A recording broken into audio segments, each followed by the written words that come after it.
Are you sitting comfortably? Then we'll begin.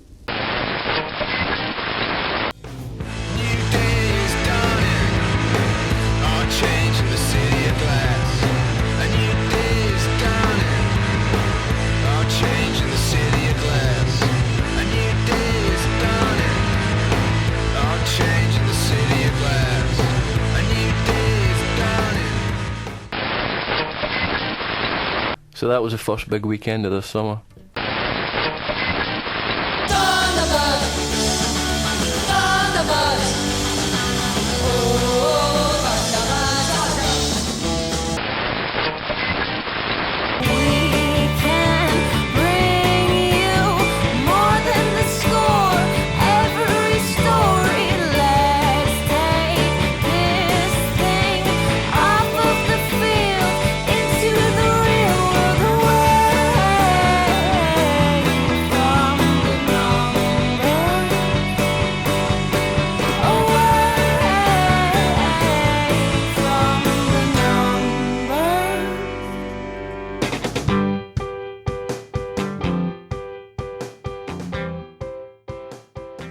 Hello and welcome to episode 105 of There's Still Time, the AFTN podcast. I'm Michael McCall. And I'm Steve Pander.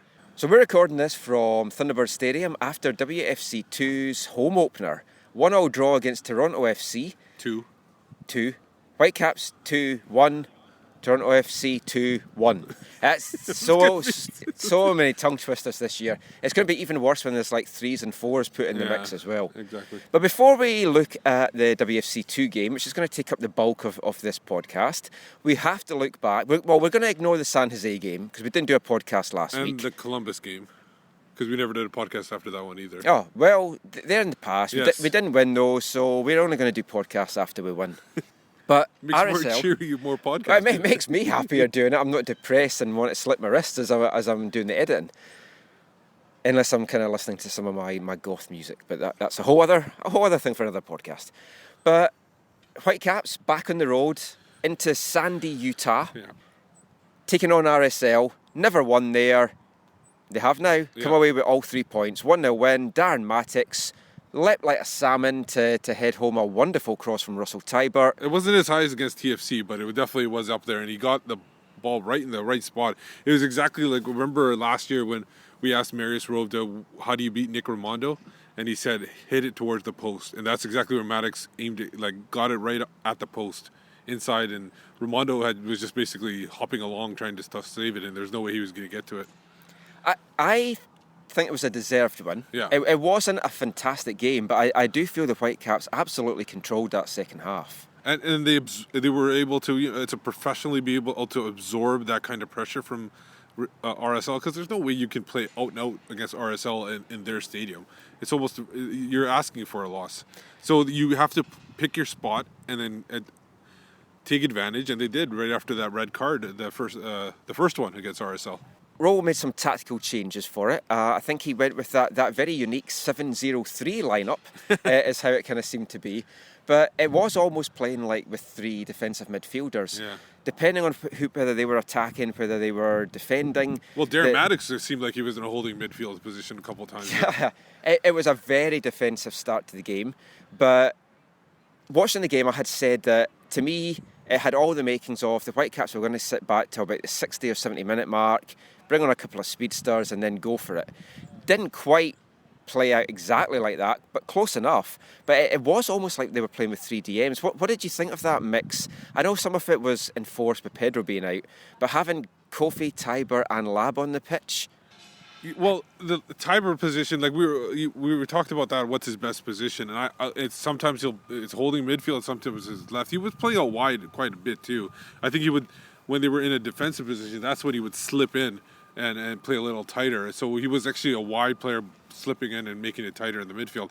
I didn't mind it too much because you have to do that when you got going up against RSL's 4-4-2. Now, well, they kind of went more 4-3-3 RSL last night. Well, only because I think that's mostly because of missing Javier Morales too, that they had to do that. But they still play that possession type of game, and they play centrally. They don't go out wide too much. So I think they have to do that, where you have to absorb the pressure by bringing people in and clogging up the middle. But, I mean, overall, I thought it worked out. Yeah, it was an excellent performance. It was a great road win. And that's like 3 wins out of 4 now on the road, and 3 clean sheets as well on the road. 3 out of 4. And they've only allowed 1 goal on the road right now so far, so it's really been a solid performance. What do you think it is? It's just the tactics that Robbo's decided to play on the road, or it's just that they are a little bit more cautious when the players are? They're definitely being more cautious, but I do also think as well that Robbo has nailed the tactics. I mean, I said in my headline on AFTN it was a tactical masterclass. That was maybe a little bit of an exaggeration. And I think you were just happy with the game. It was kind of there to troll a few folk as well. But it's close. I mean, he only told the players on Friday night, he said, that this is how he wanted them to play in this new formation. Yeah. So they didn't really have any time to practice with it. They didn't have any time to adjust. But what Robbo said after the game was it kind of shows you the intelligence of his players, that they can take that on board. And that includes players like Darren Mattocks and Eric Hurtado. Yeah, and it makes sense. Let's talk about some of the big, major points of the game, especially the referee and how he played a part of it, the cards essentially. Let's look at the first one. The early yellow to Tybert. A lot of people calling down for a red, especially later on in the game, that saying that RSL was complaining that should be, if Saucedo's red, which we'll talk about, was a red, Tybert should be a red too. But I personally think he got balled there. I was surprised he even got a yellow on that. I was as well. I think maybe it was the trailing foot that came in. Maybe that's where he got the red. But overall, I thought he got mostly ball in that one. And it's not having my blue tinted shades on here. But I think he got the ball as well. I thought it was harsh to book him. First tackle of the game, 5 minutes in. And when that happened, the way that the game had gone down there in July, when there was something like 7 bookings, and it was a really, really fiery affair, you kind of thought, 5 minutes in, the first booking, this is just going to be like a kick fest. But it wasn't. I mean, it wasn't even a dirty game. Yeah. And we ended up with 5 bookings and 2 sendings off. I mean, that's kind of insane. Well, the next one, the Saucedo one, which is a great name for a hot sauce. Saucedo, I thought he obviously on one of your favorite players, the return of Mauro Rosales, he went diving in. Yeah, I was yelling at the TV. I in all seriousness, I feared for Mauro there because I'm pretty sure that was the ankle that he hurt. And I was like, it's going to have gone. He looked in so much pain. I really thought he was going to be out the game again. Yeah. But that was I think that was a deserved red card. And I'm totally. And again, we're not talking from. I'm honestly looking at it and from a neutral point, and it didn't look like anything but a red card there. No, well, he held his hands up after the game and he said that he thinks it was a deserved red card. There was a lot of RSL whining though after the game. They didn't feel the referee was consistent. Well, how about Beckerman? Beckerman could easily got a red because he basically grabbed the referee's wrist. Yeah, I mean that should definitely have been a yellow, but a lot of refs would have just given a red for that. As soon as you lay your hands on the ref, which you cannot do, and you have to think that is going to get re-looked at by the disciplinary panel this week because you can't touch a ref. Well, only if Simon Borg is basically if he mentions it on instant replay, I'm sure then it'll get mentioned. Well, we need to make sure everyone tweets at Simon Borg and get him to have a look at that incident. Yeah, because I think essentially touching the referee's wrist is equivalent to touching a player's balls. I think that's basically the same level here and there. Yeah, I mean there's some female referees I wouldn't have minded touching over the years, but definitely not Ted Uncle. I mean the man from Uncle, I don't think he had that bad a game really. I mean, the RSL guys were complaining after the game about consistency, and I think one of the ones which they wanted, and I do agree with them in this case, Russell Tybert, it was kind of ball to hand, but he did handle it. I think he should probably have picked a second yellow up for that. Oh, you mean when after the red card? Yeah. Yeah. Okay. But obviously, like we said, we didn't think the first one should have been a yellow. So so I mean, I think that's fair. And so then right after the 4 minutes, 5 minutes after that? 4 minutes after the red card, Darren gets the goal. Yeah, and it got it was a little lucky there at first, a lucky deflection. So I think Sam was trying to get that into the middle of the park, maybe Octavio. I can't remember who was in that position. But it deflected off, I think, Luke Mulholland right into the left, down the left wing. Russell Tybert continued his run. It was right on him, and he basically one-timed that cross into the box. Mattocks made a run that I personally don't think he would have made last year. I think he would have just hung around the 18-yard area. He wouldn't have made run into the 6-yard, but he made that run into the 6-yard. got his head on it, put it perfectly to the post. Winner. I mean, let's talk a little bit about Darren just now. Yeah. I thought he had a phenomenal game. Yeah. And for all the stick that we've given him in the podcast over the years, he played his part last night. He was good going forward. He's really added a defensive side to his game, which maybe wasn't there. And the question I would put to you, Steve, is having Rivero here, and the first time that we've actually had a decent striker that you know is definitely going to start every week, no matter what, do you think that's made him up his game? And he knows now this is the last chance saloon for him. If he doesn't perform, he's out of here. Yeah, I think he's probably got the message. Maybe it wasn't Rivero. Maybe it was just in the off-season that he finally got the message that, you know, he's got to put in a full effort. And I think obviously once he saw Rivero come in and score those goals, obviously that's even, you know, raised his game up a little higher because he had to sit out the first couple of games. He came on as a sub. But I mean, he'd been playing so well for Jamaica as well. That's really given him a boost. And he was asked when he came back, when he played in that first game and he scored the goal, what is it that made him play so well being away with Jamaica? And he said, I was getting to play. Yeah. It's playing time. I My think wonderful Jamaican impression. it's a fantastic. Mattocks, obviously a lot of people saying that he's like the man of the match, but you know, you got another number of players who played outstanding games. You got Waston, who had to cover up for cause injury, even though Carl was kept saying, I'm okay, I'm okay. Harvey could have came on for him, but he kept saying he was okay. So, but just quickly talking about that, Yeah. I cannot believe Robbo did not put a centre-back on the bench. Yeah, that it was surprising. like crazy risk. I know, And it nearly really backfired. I know they planned on starting Dean and Parker here, but I think they should have not taken it. Well, the MLS team has to be the priority. Yeah, I don't know. I don't know if that was the case or not, or they just decided to go with that. I'm not sure. Well, I mean, they took Keans down for the trip, Yeah. and then he wasn't on the game day 18, and then he wasn't back in time to feature for WFC2. Yeah. So it just seems strange with that. Yeah. But no, I mean, Waston, I think I had Mattocks as my number 3, Yeah. Waston as my number 2. Yeah.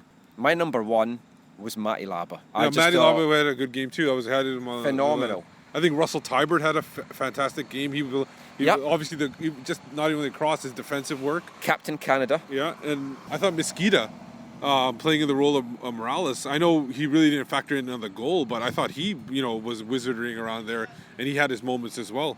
And obviously the return of Mauro Rosales. Yeah, good. pleased to see that. And it's going to give Carroll a bit of a headache as to exactly what team he's going to put out now against DC. And they're going to play a different kind of game at home. We hopefully will have a midweek podcast with some audio, maybe a little bit of chat about that. So we won't look too far ahead about that just now, but definitely some headaches for him. No, the question I have for you is, we mentioned all those players that played really well. Is it a good thing that they came out, they got the win? We mentioned all these players, Sam Kubi as well. I think he had another solid game. We didn't even mention Octavio Rivero, who basically has carried this team for the first little bit. Yeah, it's possibly his worst game of the season. And it wasn't a bad game. No, it wasn't a bad game. It was because everybody else was playing so much better. Is that a good thing for the Whitecaps? Obviously, you want him to score goals, but you're getting other people producing too around him. It's good. I do have a slight concern, though, that that's 2 games now on the road where the production to him has been like non-existent, and he's kind of had to go and try and make the things for himself. Yeah. That's a little bit of a concern to take out of this.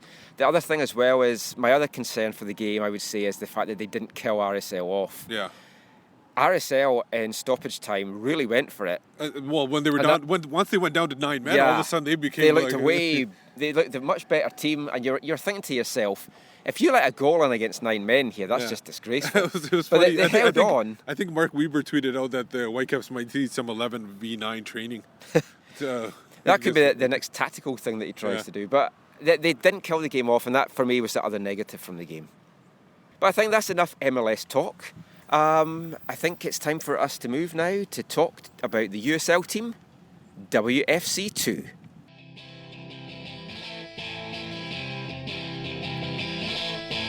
Load of the Football League, load of FA. Guide us through the turnstiles each new Saturday. Be there at the kick-off and give us, we pray, a fair result at the end of the day.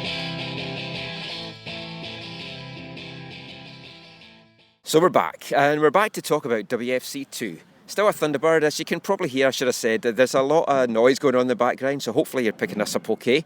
They're dismantling the whole Thunderbird stadium just now. There's trucks going back and forward. Not the whole stadium. Just Yeah.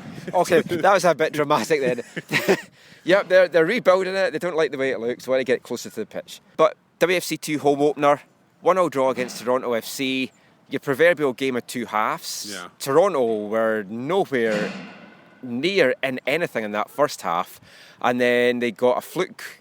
Well, it was a good goal. Well, they got a goal in it the was a good second goal, half. but there was a little controversy to that goal because WFC2 was about to break out, and I think it was Tyler Rosenlund had the ball, and he was being previously shadowed by the ref, and it turned into a turnover, and like less than a minute later, it was in the net.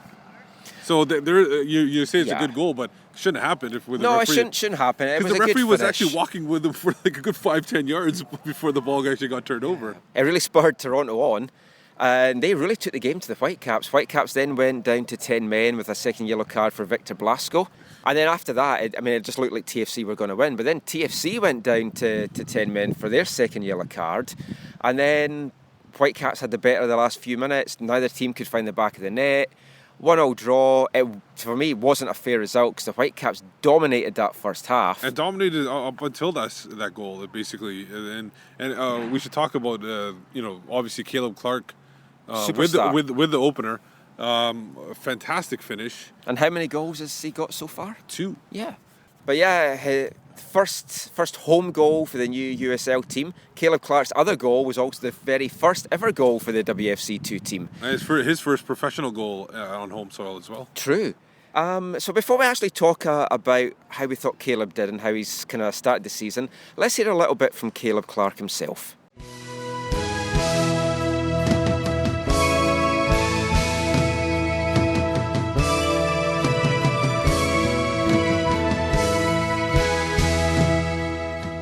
So Caleb, how did it feel to finally have the home opener? Oh, it was great. It was great. We've been on the road 4 games, so it was nice to play at home and get the first game in front of the fans. And it was good. And it's the second goal you've got this season. Yeah. How do you sum up your play so far this year? I'm working on it. Again, coming back from the injury, it's good to get games, and I thought that I've done well. And with the new team and stuff, just trying to work to play together well. And I think that I can bring goals and help them, so that's what I've been trying to do. Even before you scored that one, you missed a couple other pretty good chances, didn't you? Did you feel like one was going to come at some point? Yeah, for sure. If you miss one, you keep on going, and I knew that if I got more chances, I would eventually score. So, yeah, I was pretty confident. What did you think about the atmosphere here? It was great. We've been to a few places now, and this is definitely one of the best, and I hope that every game will be like this. It's really fun. How hard has it been? Like, the team's chopping and changing all the time, so how hard is it to get some chemistry in the side? It has been difficult. I mean, because it's a team that the first team players can play, and obviously the USL team, it's difficult, but you have to deal with it, and we will deal with it, and we will improve and get better, so it will work. How important is this year for you, Caleb, to show something to Carl? I mean, it's very important. I'm here to score goals and stuff, and if I can do that here, that just shows that I'm hopefully get a chance to do it in the first team. So as long as I keep on doing it here, then I'm confident I'll get a chance in the first team. So what are your thoughts so far this season, Steve, on Caleb? Kind of a make or break season maybe for him from a Whitecaps point of view? I think the Whitecaps, I don't think they're going to wait too long. Obviously, they're going to give him the whole season, but they're not going to give him multiple seasons now because they have an idea what he is, and they just want to see the performance on the field and the results. So it doesn't have to be that he has to score goals either. I think if he just plays a solid game, he sets up goals, he plays like a target striker, and he does the right things, then I see no problem. But if he's like getting a little too lazy on the pitch and not making his runs, then I could see them, cutting ties with him, and he maybe goes over to Europe and tries out there again. I think he's had a bit of a mixed season so far. And going into the season, I would actually have started Mackenzie Pridham as the main striker, but Mackenzie as well has kind of struggled a little bit in these USL games. But I don't think it's either of their fault exactly, because the supply to them, the creativity, it hasn't really been there. So they've kind of struggled a little bit, and they've come up against some really good teams. Austin, which they won, good teams. Sacramento and Seattle. Well, Sacramento, really good teams. defending champions, Yeah. and a veteran team, and then Orange County as well, an older team. But they were in that game until the red card to Ethan Sampson, and that happened early in the match. So. And that's the worry now. That's 2 red cards in 3 matches, and I mean, I know. You know these referees. The people complain about MLS referees, but the USL referees are even worse. True, and they're very strict. Like, today the guy was you can't go 2 yards without if you're 2 yards off where the free kick was. He's going to call it back and make you take it again. But Carl Robinson will be happy because he wants this WFC2 team to play like the first team. So picking up bookings and getting sending offs, I mean that's made for that. Then these guys will get MLS contracts in no time. But the overall, I thought it was a solid game. Like you said, once TFC got that goal, which was against the run of play, like you said, they got confidence and WFC2 got rattled. And they could have easily got that winner when the one player had an open net and just skied it from the maybe 10 yards out. Yeah, so that was a lucky escape for the Whitecaps. But I think the way that the second half went, 1-1 kind of seems fair. But the way that the first half went, Whitecaps really should have had 3 points out of that. And that's 5 games now. Admittedly, 4 of them on the road. Yeah. But only 1 win. Any concerns that this team maybe isn't developing? I don't think so, because you can't really call developing over 5 games. You can't really. That's over a season, and you got to see what the results are like over a season. Like I said, I know you were looking for results. I'm not really. I don't really care too much over the results. Well, the results I want to see is a couple of these players making contributions in with the first team in a couple of years. Well, both Robbo and Alan have said that they are wanting results from this team as well. And for me, you develop by winning. And you get a winning mentality, and winning is infectious. It's like a Toronto girl. It's like wildly infectious. But I'm not saying don't win the games, but I'm saying at this point it's about getting the players. Because I think that would be a bad message to give to the players. Yeah. Okay, guys, do really well, but don't win the game. Yeah. So don't set expectations too high. But overall, I thought it was a fantastic day at Thunderbird Stadium. It's a great day out. 3,208 fans. Yeah, over 3,000. They had 2,000 sold out on Wednesday, which means within 3 days another 1,000 got sold. They're gonna. A lot of walk up as well. Beautiful day. This is exactly what it's going to be. It's going to be a walk up. They had a live band, which you didn't even realize until the second half. Yeah, I thought it was playing out the PA. And they had the kids had places to play. They had. Apparently the beer lines were a little too long, but that's typical of beer drinkers that they're always complaining about the beer lines. And I thought it was an overall fun thing. I think if they're able to bring in like obviously this is the home opener, but if they're able to bring about 2,000 regularly, I think that would be a good thing for. Yeah, I think they'll be delighted about that. Yeah. So that's some of our initial thoughts on the Whitecaps Toronto 2 game today. But before we talk anymore, let's hear a little bit from both coaches. So we're going to hear first from Whitecaps 2 coach Alan Koch, and then we're also going to hear from TFC2 coach Jason Bent. But here's Alan Koch. I thought we played very, very well for the first 30 minutes. Probably the best we've possessed the ball. We looked to attack. We played with a lot of confidence. We went at them. I think we should have capitalised on some of the chances we created in the first 30. If we'd done that, it's a whole different game. Having said that, after the 30 minutes, we took our foot off the pedal and really allowed them to come back in. And at the end, we're obviously hanging on and somewhat lucky to leave here with a point. I think there's definitely factors. It's our 3rd game in a week. We've been on the road. That definitely plays into things. And obviously give Toronto credit. They came in, they worked their backsides off, and they leave here with a point. It's been a tough start to this season with those road games. How would you sum up the team's first 5 games so far? Learning experience. We've obviously got a young group of players. It's a good opportunity for them to show what they can do. We've been into some quality environments. We went to Seattle, had a great crowd, great hostile environment for our first game, and playing at Sacramento in front of thousands and thousands of fans was a great experience for our young guys. So that's a priceless part of the experience. And then coming here today, let's give our own fans credit. That was great. Fantastic turnout. Great setup. Very, very pleased that the people came out and supported our guys. So we're heading in the right direction, definitely. It's baby steps. Obviously, I'd love it to be a lot quicker than it is, but I think that'd be very unrealistic. It's a young group. We're a brand new team in a brand new league. And we'll learn. We'll learn from today, and we'll be better next week. With the lineup changing so much in the game so far, how hard has it been to get the chemistry going? It's tough. Obviously, it's a revolving door at times. Some guys coming in, some guys going out. Having said that, we've had the core group together for most of the time. I think our road trip to California, obviously we left with no points on it, but I think it was great from a team building perspective. It brought us together. I think the group's closer now than they were a few weeks ago. I think we're better now than we were a few weeks ago. And so we're edging forward, but it is a process. It's going to take time.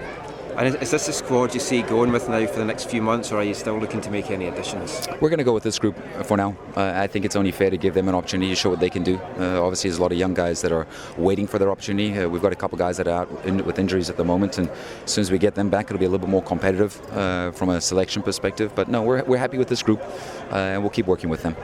And Caleb got his second goal of the season so far today. How would you sum up how he's been playing this year so far? You know what, he's done well. His work rate's been great. His application's been good. He's created a few opportunities. He's scored 2, which is great. I think he would love to score a few more because he's had some opportunities.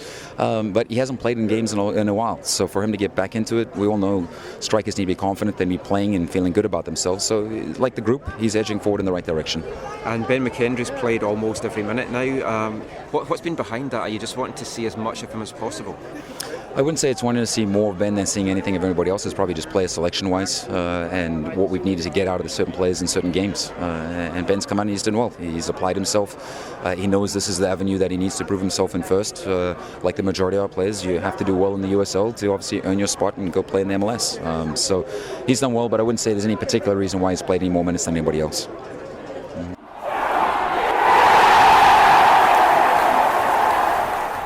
So, what's your kind of impression of how the game played out today?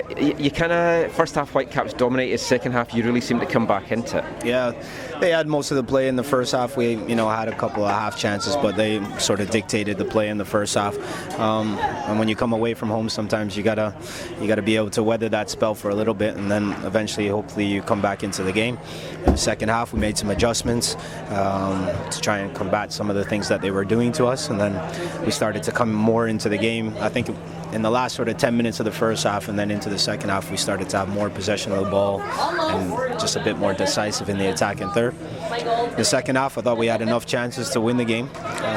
Even when they went down to 10 men, we didn't capitalize on some of our pretty good chances to try and get the 3 points, but we're still mindful of the performance. We're happy with the second half performance, and you also have to understand when you travel this far and to get a point on the road in professional football is still a good thing.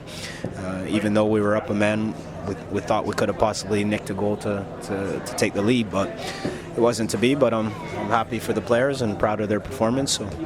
You played all your games on the road so far. Is it a good thing? You're getting to know each other, or do you just want to get home and play a game in front of your own fans? Yeah, it's been a little bit of both. I think the players have a very good team spirit, and they're getting to know each other on the road quite a bit. And if you were playing sort of a home game at home and then you're on the road, you only really see the players or your teammates during the week. So now they're seeing each other through the week and then on the weekends as well. So they're getting to know each other quite well, which is also helping on the pitch as their team spirit is quite good. So, but I'm sure after about 8 weeks or so, we'll be ready to get home and have a home match for sure. So that was the thought of both coaches there. So let's just keep the audio going, and we're going to hear now from Whitecaps 2 captain Tyler Rosenlund. BC boy playing his first professional game in Vancouver as a Vancouver player, and here's what he had to say after the game. So Tyler, how does it feel to finally have the home opener? It's a long time coming. It's a little disappointing to get a tie. I thought we could have been up a couple in the first, but it was a great atmosphere tonight and a great crowd came out. So just disappointed to get the 3 points. How hard has it been for the team this season with all the chopping and changing and different lineups for every game? Is it hard to get some chemistry going? No, I wouldn't say that. I mean, we start the season on the road. 4 games is tough. Seattle's a very good team. Sacramento won it last year. This is 2 games now out of 5. We've had a red card. Orange County, we got a red card 30 minutes in. I think just over time, it's a new team. I think over time we'll start playing better. I thought we did some good things tonight, some positive things. That a few breaks, we could have been up by a couple, and the game could have been over in the first half. But definitely disappointing to tie tonight. From the 5 years experience you've had so far in USL, how do you see this team comparing to what you've been used to in the past? I'll say that just like I said in the beginning of the season, we have a lot of talent here.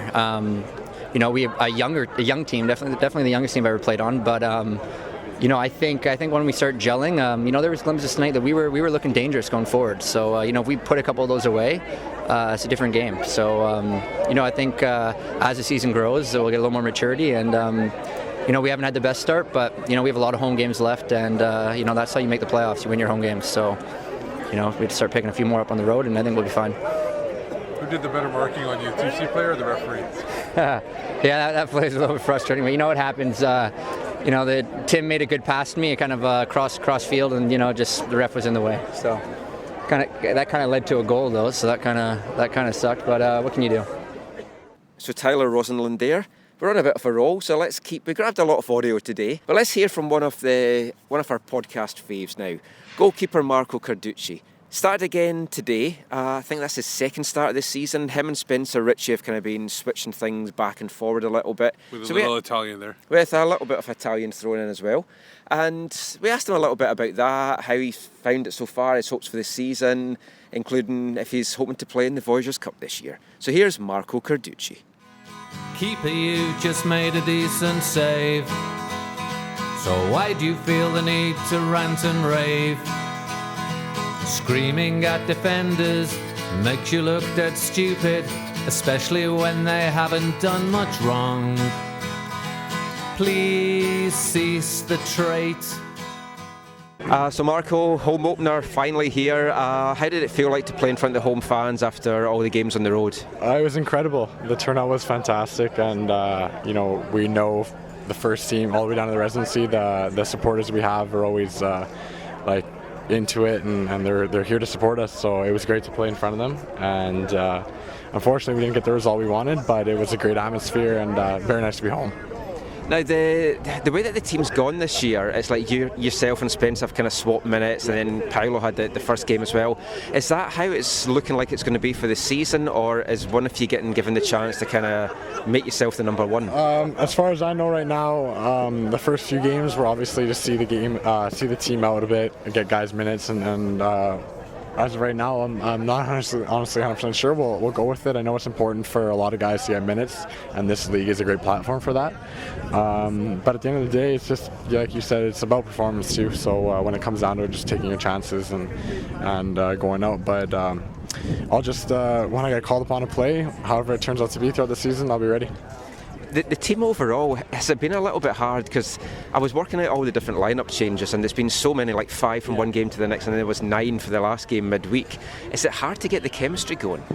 I wouldn't say the chemistry is a problem. Obviously, it is difficult when you're changing up the team a lot, and that's how it's going to be this year, considering a lot of guys are coming in and out from the first team, including myself, and from all over. So it's not always going to be easy when the team's changing. But in terms of the group, the chemistry is fantastic. It's a great group of guys. When we're together on the road, when we're training together, we all know whether you're coming from the first team or you're a USL player full time.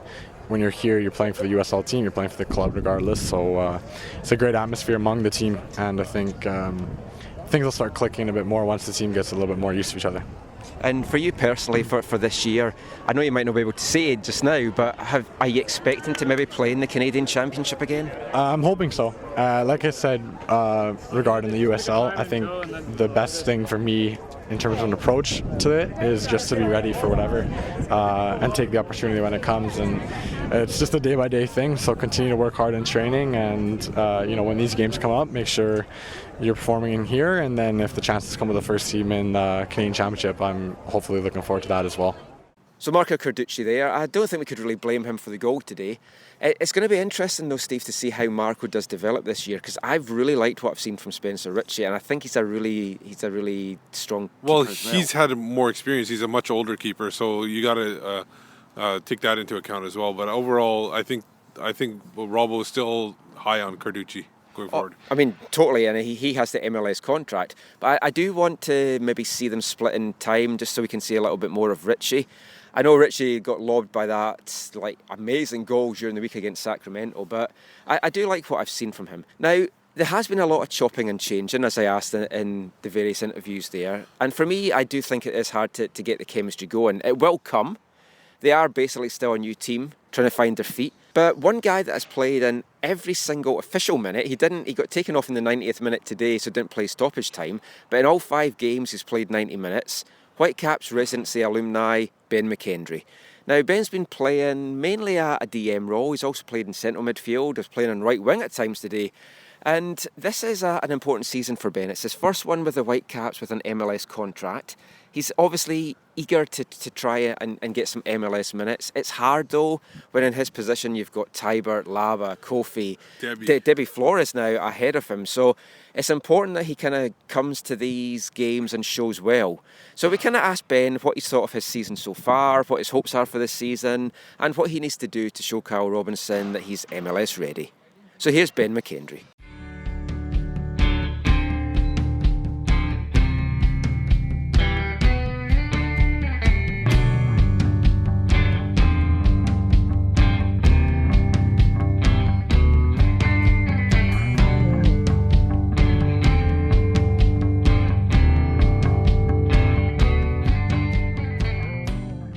So it's finally the home opener, Ben, coming back to play in Vancouver at home for the first time. How would you sum up the whole occasion? It was special, especially for a Vancouver-born kid like me, and it was great to see Caleb score a goal as well. Of course, he's from Richmond, but it's pretty inspiring seeing everybody come out and show support. Not the result that we were hoping for, but I think after 2 games that we lost in California, I think it's good to bounce back with at least a point, and we're back here next Sunday, which is exciting.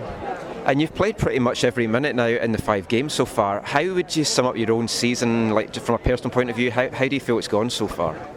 It's been good. I think it's been good to get lots of minutes.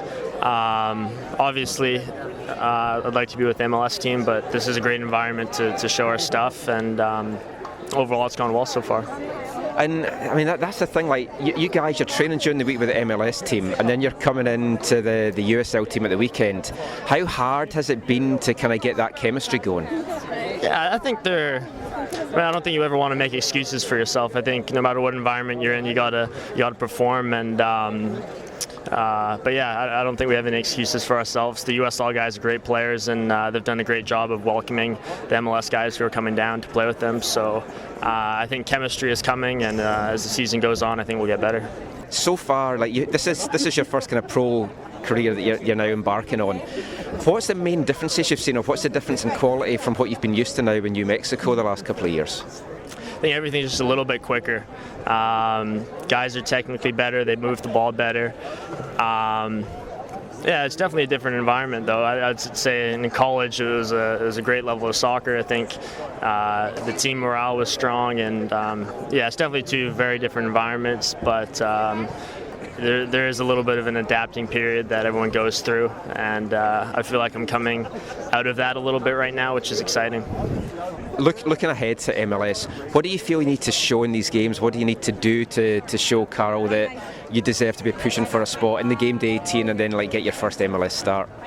Yeah, I mean, it's interesting. I think lots of the guys think they should be dominating the games, but I don't think that's what it's about. I think it's about playing within yourself, doing the little things right, making quick decisions, and just showing that you're in a good spot with your football. And ultimately, you just got to enjoy your soccer, and I think that'll come out on the field. And then when our opportunities come to play with the first team, we'll take it. So that's great. Thanks so much, Ben. Good luck for the rest of the season. Thanks. So that was Ben McKendry with his interview with Michael.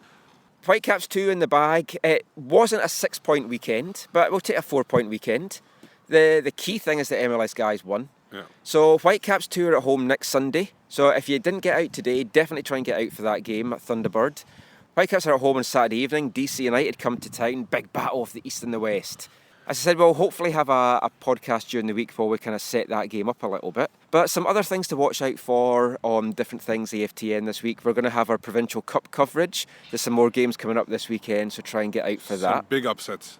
Big upsets so far. West Van, favourites for the A-Cup, knocked out on Friday. defending champions South Burnaby Fighting Irish knocked out the B Cup on Saturday. I might be a jinx for these teams because I was at both those games. But anyway, enough of this waffling. I'm sure you want to get on with your evening or your morning or your afternoon or whenever you listen to this. So just before we wrap up, Steve, let everyone know where they can find you online. You can find me online on Twitter at WhitecapsBeat.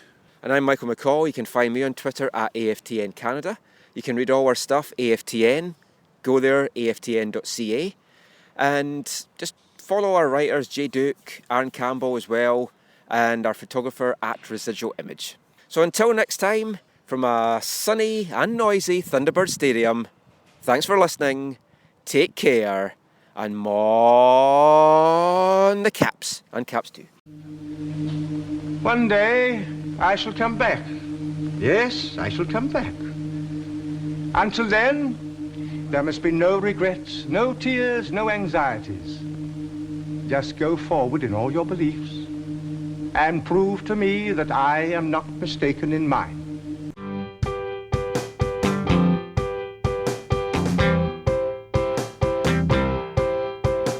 10 minutes left, yeah, but